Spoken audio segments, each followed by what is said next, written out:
currently work for Volusia County Schools, serving as one of their mental health specialists for our mental health teams. Before that, I've also worked with hospital settings, doing a lot of work with children. That's been my main focus. So my topic tonight is really talk about the impact of mental health supports for children, but also for families and educators.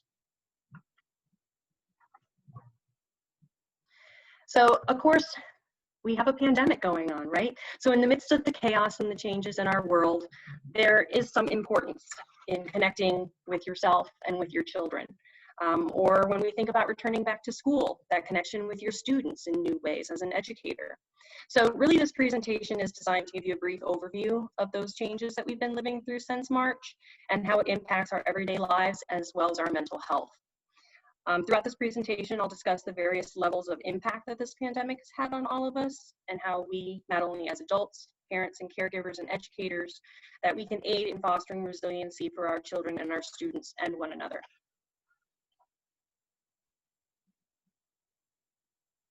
So I don't want to focus too much on numbers. We hear about that enough in the news every day. But I did just want to start out with some recent data. So as you can see, Volusia County continues to show some increases, as does the state as a whole. And that photo is from July 24th. As for numbers of our children, specifically that's under the age of 18, so 0 to 17, the CDC states that the cases are still much less than other age groups, but our numbers continue to rise in some areas. This next slide, again, is just simply to identify those numbers in chart form. So the first one we have is from June 20th to July 11th, and that's just to kind of show that disparity in the numbers of hospitalized cases over that 3-week period. The red line on the top is your over 65 population that we hear so much about. The black line in the middle, if you can make that out, is our overall. And on the x-axis, there's 2 little brown lines, a brown and a navy one, and those are actually representing what I have highlighted on the right. That's the 0 to 4 and the 5 to 17. So although our numbers in children are not as high as in other age groups, research has consistently shown that children are more vulnerable to the emotional impact of trauma and how it impacts our day-to-day lives when compared to adults. So when we're looking at mental health during this time, we really need to take into consideration a few things. How has life changed? How does this pandemic affect others? And how do others respond to this pandemic? What does it look like? So how has life changed? We're hearing so often the term the new normal, right? We're seeing changes in our economy, changes in our society, changes in communication. Ever since this pandemic has been onset, we're living in this new normal. So with that, we're making adjustments to our routine and to our structure. We're seeing schools close, daycares close, summer camps. You have to wear a mask everywhere that you go. We're social distancing, staying at home. So our entire life has been upheaved. This is not something that we're used to, either as adults or specifically for children.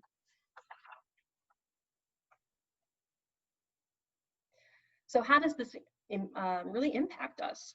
So it interferes with our feelings of structure, security, and consistency. There's an uncertainty about how life will progress from day to day. For some, will our basic needs be met? When can we count on to stay home? Are we going back to work? Witnessing those daily changes and challenges can be really difficult. So whether it's an infant, an adolescent, or even us as adults, we notice our environments, how people react, how they act. They notice and react to pressures that others experience. Most notably for children, it's our parents, caregivers, peers, and important community figures. This really impacts them.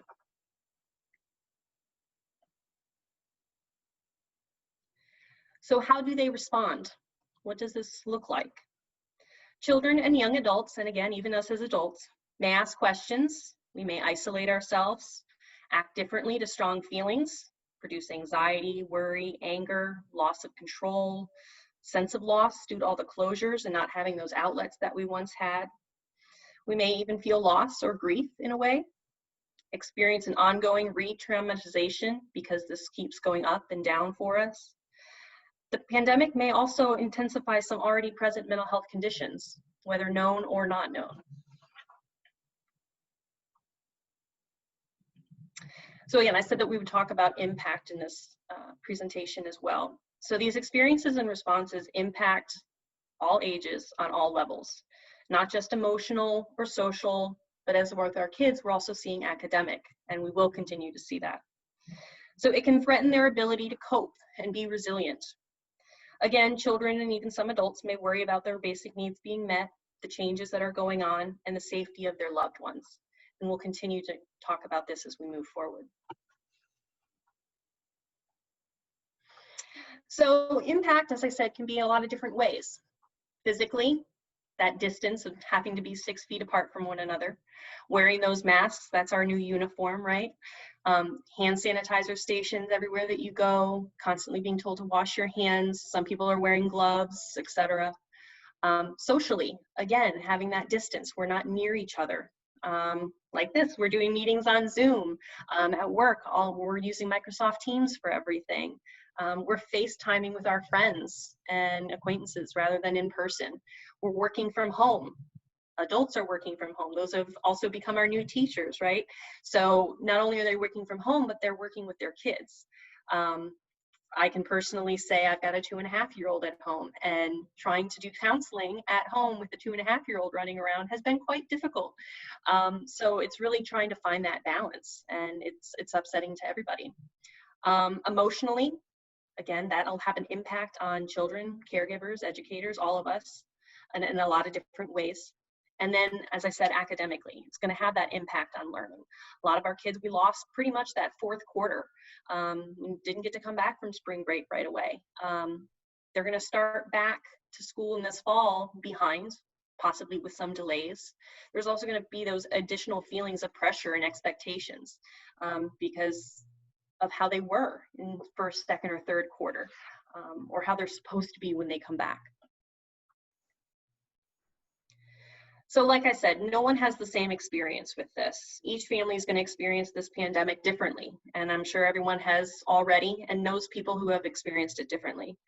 And that could be from a lot of different things. The knowledge of who's been infected, who's survived, who's struggling with it right now, who have we lost from it already. Can also play into roles of gender, sexual orientation, ethnic background, socioeconomic status, religious beliefs, again, that physical health and capabilities, and of course our support network and systemic inequalities. You know, health inequality research continues to show us that our communities of color are more likely to experience more negative impacts of a crisis due to those systemic inequalities. And this is really important in building resiliency and taking into account that lived experience that we can all share.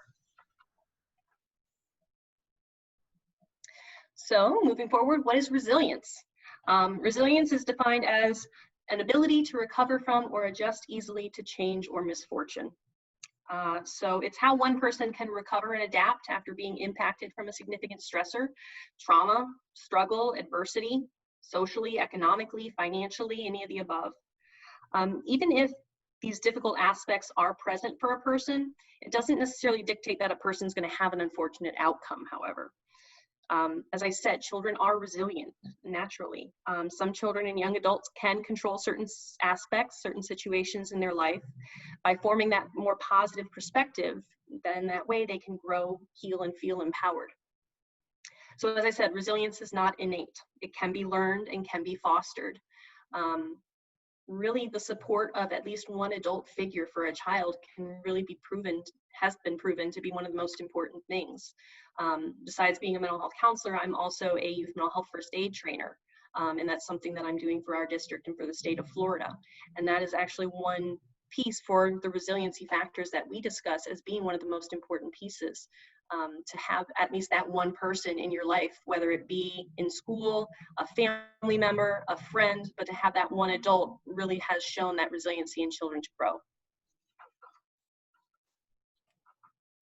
So this slide is just some characteristics of resilient children. Of course, a resilient child is able to manage their feelings. They're confident. They can regulate their stress levels. They can see beyond immediate challenges, believe that their life matters, engage, again, in that balance of that interest in that activities. They're optimistic about the future. They can use humor, use active coping skills. enjoy seeking out relationships, enjoying others, and practicing good health practices.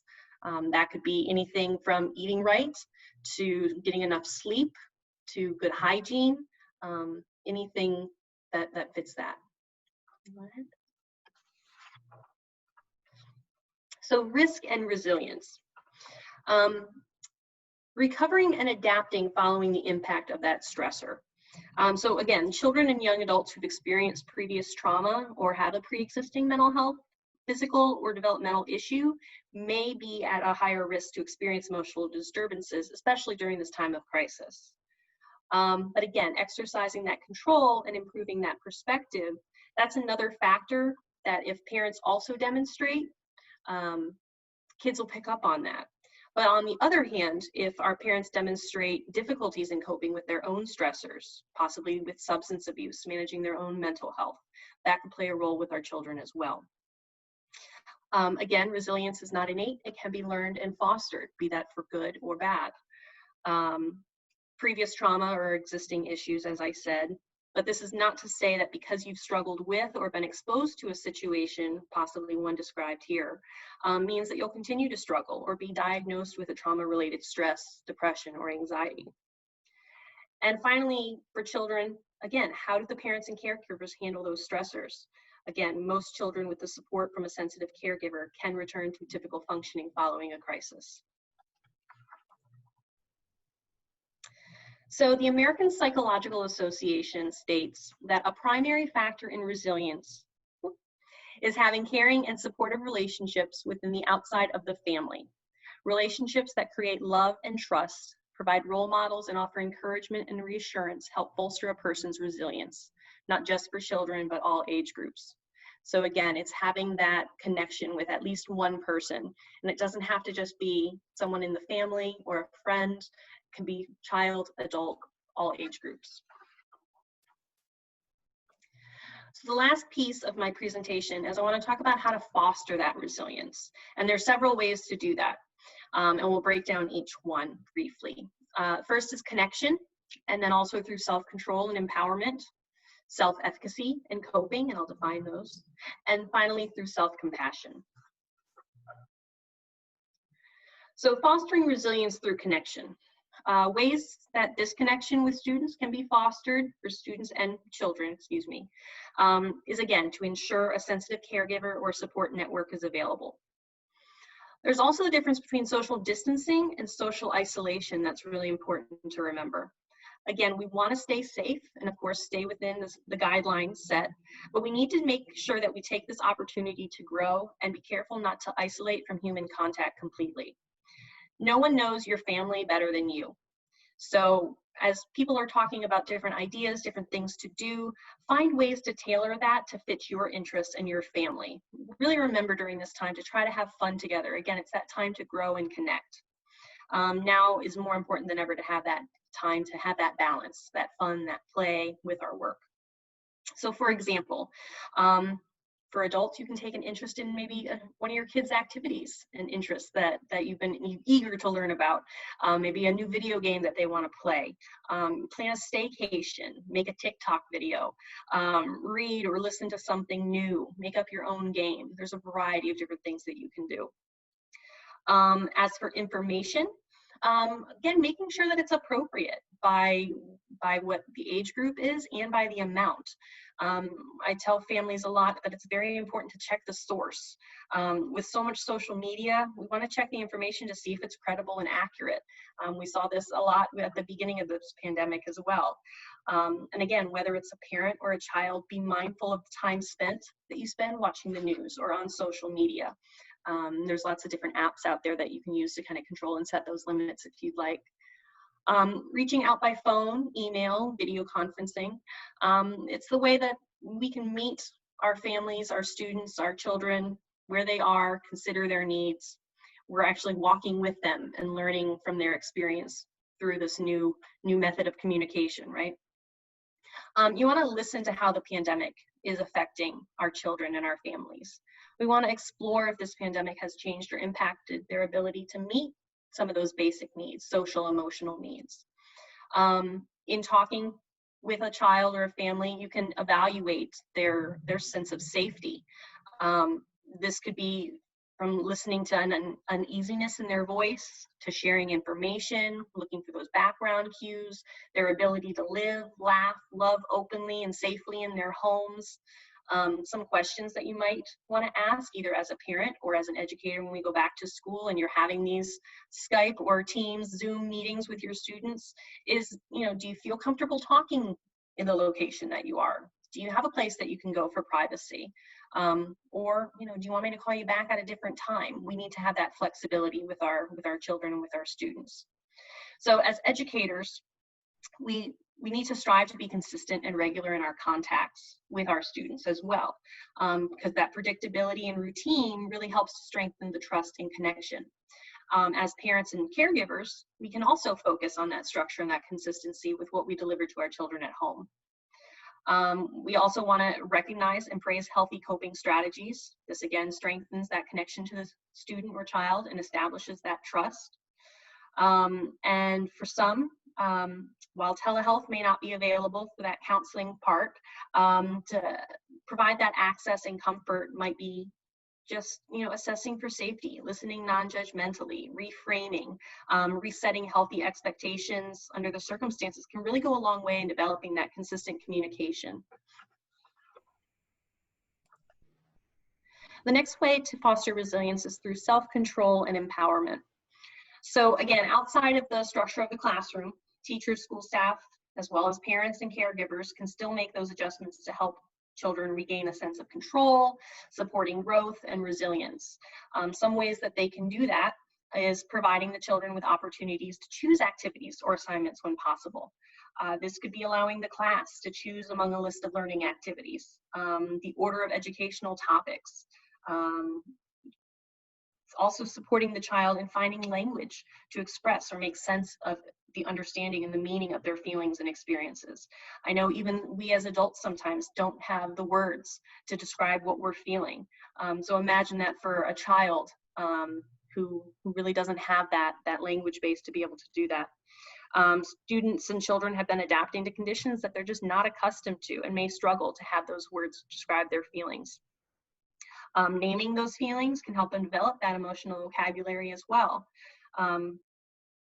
For example, younger students can connect feelings with colors or the weather to kind of build those connections. And in turn, they're also normalizing those responses, which is empowering them with a language for their feelings, which will help them communicate more with us as adults.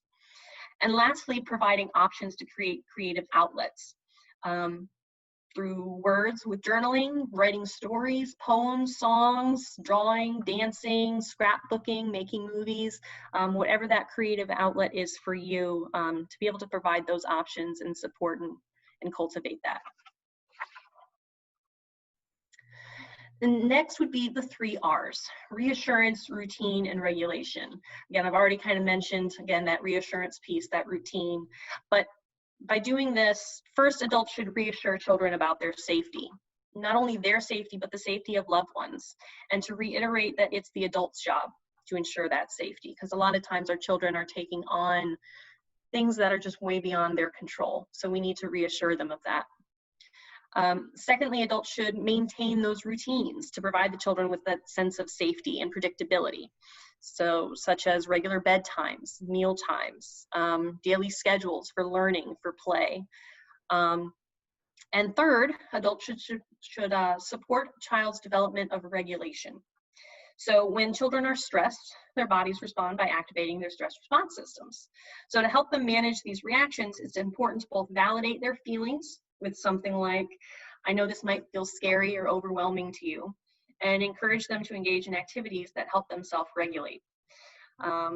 Types of activities like that could be exercise, deep breathing, mindfulness, or meditation, maybe for some of our older students and children, regular routines, again, for sleeping, for eating, for hygiene. In addition, it's also essential to both children's emotional and physical well-being to ensure that the families are meeting their basic needs. Again, that food, clothing, shelter. The third way to foster resilience is through self-efficacy and coping. So having self-efficacy, that's the belief and confidence in one's abilities. Engaging in positive coping can also support and promote the resilience. So again, self-efficacy reflects belief or confidence in one's ability to succeed. And coping is that behavior that manages the stress, that manages the overwhelming feelings through those tough situations. So the challenges that our children are facing during this pandemic provides an opportunity for us and them to learn new coping skills, to build or strengthen their sense of ability to manage or cope. We want to also encourage students to continue to engage in those areas of strength, whether that be physical activity or creative outlets. We want to continue to look for opportunities to recognize and praise new areas of learning for the students. So again, asking them to engage in a non-academic activity, to take that break during the day, can really instill confidence in their abilities, and praising them for what they're able to do. We want to encourage them to participate in activities that help them find a greater purpose, connecting to something bigger in their environment.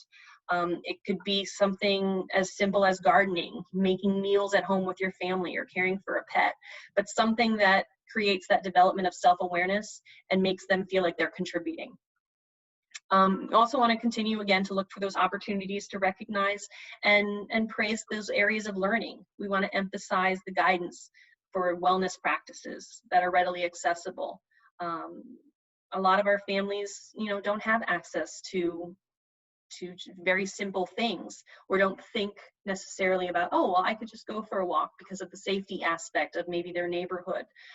So it's being able to remind them what is in their wheelhouse, what are they able to do, what is going to help them, from taking that walk if they need to, calling their families, or simply reading a book at home. And then finally, listening for questions about the student's wellness and coping. And these are the 8 dimensions of wellness. So some topics, areas that you would want to look at. So again, the physical, the intellectual, emotional, social, spiritual, vocational, financial, and environmental. And most importantly, keep busy, stay motivated so you can feel accomplished. So that was more for our children, but also for caregivers, parents, and educators. We talk so much, especially in the field of mental health, about self-care, and rest is so important, and we really need to all remember this. Those restorative activities, that exercise, meditation, prayer, reading, writing, art, are all very important aspects as well. The other part could also be seeking help from a counselor, or if you're back at work, making use of your employer's EAP if they have one. Counseling could be helpful not only for caregivers and educators, but also for children, especially if those emotional or behavioral problems start to become more of a pattern. For example, regressive behaviors, more intensive nightmares, having thoughts to harm themselves, excessive focus on anxieties, or increased feelings of agitation, anger. Of course, a lot of counselors are not doing in-person counseling right now, but a lot of them are using methods such as Zoom and different approved uses to kind of do that telehealth piece. And the last way to foster resilience is through self-compassion. So again, it's really important to remember that through all of this pandemic is affecting everyone differently. So self-compassion is the opposite of self-judgment. It brings acceptance to our experience, acceptance of what is happening, as well as our reaction to it. Self-compassion activities are the caregiving system and what moves us to act, care, and protect. And this facilitates pro-social behaviors that are also linked to resilience. So by practicing and modeling self-compassion while encouraging our children, our students, and families to have a more compassionate view of their current circumstances can really do a lot. The reality is that this pandemic has been so stressful and such an uncertain time for all of us. So really acknowledging and observing this experience for what it is without judgment is really a way to practice and model that compassion. Also reminding our students, our children, our families that they're not alone in this experience, that their responses, whether it be grief, anger, sadness, guilt, frustration, all the above, that they're real and other people are also experiencing that. Most importantly, we want to encourage our children and our families to be kind and understanding of each other. Especially when we come back, we want to encourage them to ask not only what can they do for themselves right now, but what can they do to help others? Again, that piece is very important for them, for that self-awareness and development. So fostering resilience in response to the coronavirus pandemic really requires school-based mental health providers and educators as we move forward to work together to support the connection, the empowerment, the coping, the self-efficacy, self-compassion of our students and families. It really requires a lot of reestablishing, re-envisioning of an environment where students can safely practice control by normalizing and developing a language for their feelings, making meaning of the situations, and resetting routines to meet these new realities that we're facing. So lastly, just some additional points that I want everyone to kind of consider as we move forward. Again, whether you're a parent, an educator, a caregiver, but some important things would be to remember that the student or the child might reside in a home where there's an immunocompromised or older adult, creating additional stressors and health concerns for the well-being of all the family. The student might have a family member who has tested positive for the virus and may be reluctant to share this information when they return back to school. Adults in the home may express the stress of this pandemic in a way that may activate a student's anxiety or other feelings. The family may be experiencing a lack of resources and access to wellness activities. And the family's focus on meeting those basic needs may interfere with meeting those educational demands. Students may react to stress from the pandemic in ways not seen like typically themselves. Their reactions could be more visible, such as acting out, arguing, disobeying the rules, or more internal, not as visible, such as worrying more, withdrawing from others, feeling that sad irritability, sleeping more or less, eating more or less. And finally, students may have additional responsibilities for their family, such as caring for younger siblings, while also needing to meet their own educational needs. So thank you very much for listening to this webinar tonight, and I really appreciate having the opportunity to speak to you all.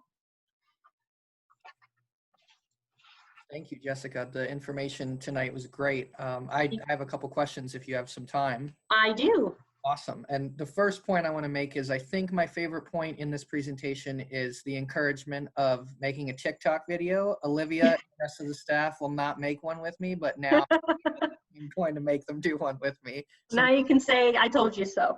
yeah. Now we have to. You have my endorsement. No, but so whatever you can share, if you can share some things, great. If not, that's fine too. But going back to February, March, when this kind of started to go crazy here in the United States, how did you and anybody else that you work with, how did you guys adjust in the beginning to going remote or working strictly virtually for that time? I mean, we had Teams and Zoom. We typically utilize Teams. And we had it, but we never really did a whole lot with it. So for me, especially, I can speak for myself, it was kind of a learning curve. Again, when we were kind of setting up, I was telling you this week has not been good for me with Teams and Zoom, so I was hoping tonight would go well. But, you know, trying to really not just adjust with us using the technology, but getting our families to use it. We had to adapt our consent forms. You know, we had to move into that telehealth realm, which was not something that we were used to doing. So that adjustment was not only difficult for us, but for us to get that information out to our families. How are we going to make that contact? Can we still make that contact with them? And, you know, how can we continue to build those relationships with our students and families by means of the computer, you know, not having that face-to-face contact. Yeah, that's great. And another question I had, and this is great too, because you mentioned you have a 2.5-year-old, you said? Yes. Yeah, I have a cousin who's going to turn 3 in September, and just kind of like a piggyback off of the points you made earlier about how, you know, how do we make sure that our children understand what's going on right now, and, you know, why maybe we're at home more often, or why this is going on. And then kind of the reverse of that would be my question is, if, you know, a 2, 3, however old they are, is at home with their parents, and they're used to now mom or dad being home every day, and say mom or dad has to start going back in the office, how do you kind of handle that? Like, how do you kind of have to explain to them, now we're going back to working, you know, I'm not going to be home every day, or something like that? Right. And I mean, it's still difficult for us as adults sometimes to have that fluidity in our schedules, right? You know, we've gone back and forth. Are we in the office? Are we working at home?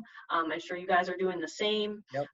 But yeah, to have a child, especially a younger one, who, you know, maybe can't speak yet, trying to have them understand, you know, mommy's not going to be here as much anymore.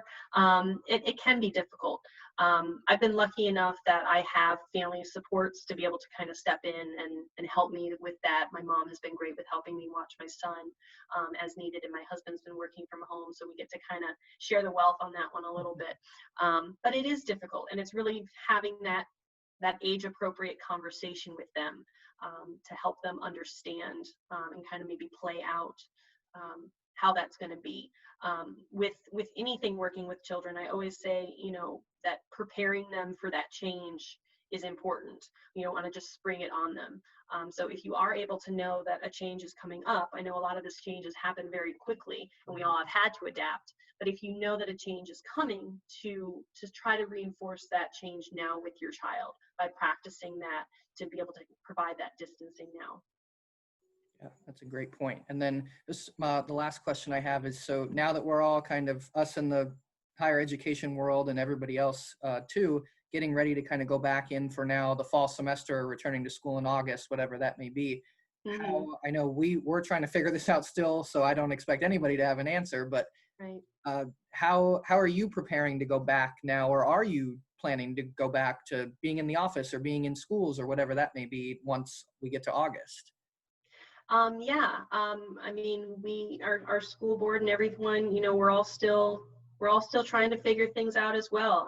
You know, the governor has had us decide to move forward, but we're really trying to focus on providing those options to our families. All of our counties in our state are, because we really do have to remember that one size doesn't fit all. Yep. A lot of our families are going to have to send their kids back because they have to go to work and they don't have that support at home to watch their children, or maybe they don't have that access for that virtual learning, whether that be however, you know, the county and district are offering those.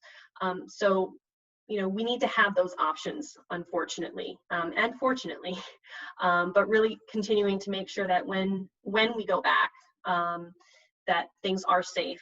And again, keeping in mind some of those things that I touched on, that we're all experiencing it differently, and we're all going to continue to experience it differently. Again, with our numbers growing, you know, again, I can just speak for me, you know, I'm seeing more people that I know be affected. So that's hitting me differently than if you'd have asked me 2 months ago, you know, how that's impacting me. So we're going to continue to see this change. We're going to continue to see this development, for better, for worse, but really being there for each other. I know we keep hearing that cliche, right? We're all in this together. But we really have to be. In order for us to move forward, we really have to be. Absolutely. I agree 100%. And just want to say thank you to everybody for watching along. And if you have any questions, if you end up watching the replay or you want to watch again, and if you have any questions, feel free to reach out to me directly in the office. And if you want to connect with Jessica and learn any more, I'd be happy to do that. And just again, thank you to everybody for watching. And thank you, Jessica, for taking the time. This was great. I know we've been planning this. We've all been having crazy schedules. So I'm glad we finally got it done. And this was great. I mean, I love the info tonight. It was great. Thank you. Thank you so much for asking me to do this. It's been my pleasure. Absolutely. Well, thank you again, everybody. And I hope everybody has a great night and stay safe and healthy and well. Thank you. Thanks. Thank you, Jessica. And thanks, Alex, for putting this on. Thank you. Y'all have a good night. You too. Thank you.